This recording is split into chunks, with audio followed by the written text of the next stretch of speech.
Daily. Taste the Daily. Congress పార్టీలో ఆయన senior leader. గతంలో కేంద్ర మంత్రిగాను పనిచేశారు. కానీ ఇప్పుడు ఆయన కాషాయ పార్టీ వైపు చూస్తున్నారా? అందుకే కొద్ది రోజులుగా ప్రధాని మోడీని ప్రశంసలతో ముంచెత్తుతున్నారా?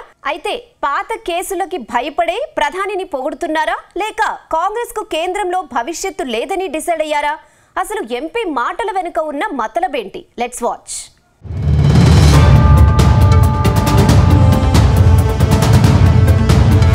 కాంగ్రెస్ సీనియర్ ఎంపీ శశి థరూర్ వ్యవహారం హాట్ టాపిక్ అవుతోంది.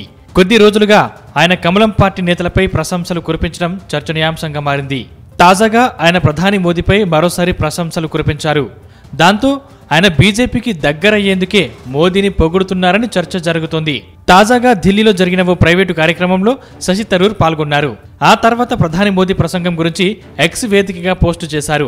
ప్రధాని మోదీ దేశ అభివృద్ధి కోసం నిర్మాణాత్మక అసహనాన్ని గురించి మాట్లాడారని, వలసవాద అనంతరం ఆలోచన విధానాన్ని బలంగా ప్రోత్సహించారని థరూర్ ప్రశంసలు కురిపించారు.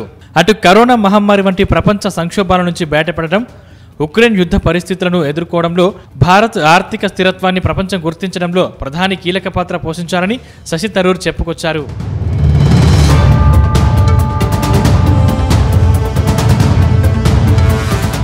అయితే ప్రధాని మోదీ తన ప్రసంగంలో వలసవాదం, విద్యపై మెకాలే ప్రభావం గురించి ఎక్కువగా ప్రస్తావించారు. భారతీయ విద్యపై మెకాలే సృష్టించిన 200 ఏళ్ల బానిస మనస్తత్వం వారసత్వాన్ని తిరగరాయడం ప్రసంగంలో కీలక అంశమని శశి థరూర్ తెలిపారు. భారతదేశ వారసత్వం, భాషలు, విజ్ఞాన వ్యవస్థల పట్ల గర్వాన్ని పునరుద్ధరించడానికి 10 ఏళ్ల జాతీయ లక్ష్యాన్ని చేపట్టాలని ప్రధాని మోదీ పిలుపునిచ్చారు. మొత్తం మీద ఈ ప్రసంగం ఆర్థిక దృక్పథాన్ని, సాంస్కృతిక కార్యాచరణకు పిలుపునిచ్చింది. ఈ ప్రసంగాన్ని ప్రేక్షకుడిగా విన్నందుకు సంతోషంగా ఉందని శశి థరూర్ తన ప్రసంగంలో చెప్పుకొచ్చారు.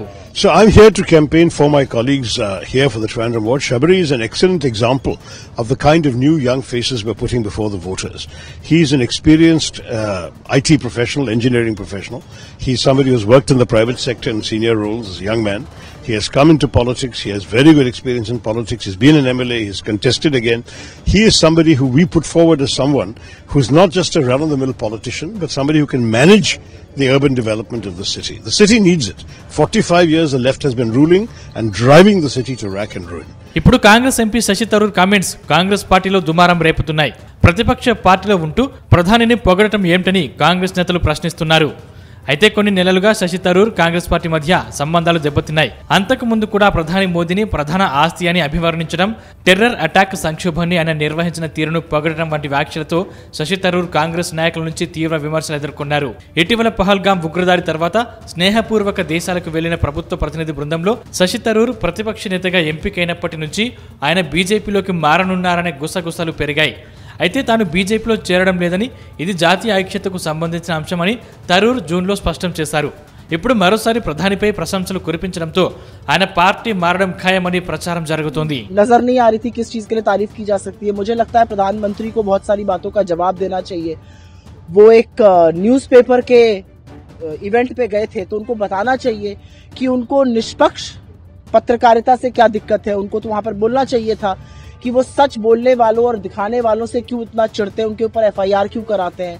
उनको तो ये बताना चाहिए था कि जिस तरह से कोरोना काल के दौरान अगर किसी ने सच दिखाया तो आपने उस पर FIR क्यों कर दी. उनको तो इन सब बातों पे बोला. तो मुझे तो कोई तारीफ का कारण नहीं नजर आया. पता नहीं उनको कैसे नजर आ गया. मुझे तारीफ का कोई कारण नहीं नजर आया और मैं तो उस స్పీచ్ కి मुझे तो बहुत ही निम्न स्तरीय స్పీచ్ लगी. మొత్తం మీద ఎంపీ శశి థరూర్ పై కొన్ని కేసులు వెంటాడుతున్నాయి. ఈ కేసుల నుంచి తప్పించుకునేందుకే ఆయన బీజేపీకి దగ్గరవుతున్నారనే చర్చ జరుగుతుంది. అందుకే ఆయన ప్రధానిపై ఎక్కడ లేని ప్రేమ బలకబోస్తున్నారని కాంగ్రెస్ నేతలే అంటున్నారు. అయితే శశి థరూర్ మాత్రం కాంగ్రెస్ పార్టీలో ఉంటూనే ప్రధానిని పొగుడుతుండడం మాత్రం ఆ పార్టీ శ్రేణులకు తీవ్ర ఆగ్రహానికి గురిచేస్తుంది. చూడాలి మరి శశి థరూర్ ఎప్పుడు కాషాయ తీర్థం పుచ్చుకుంటారు.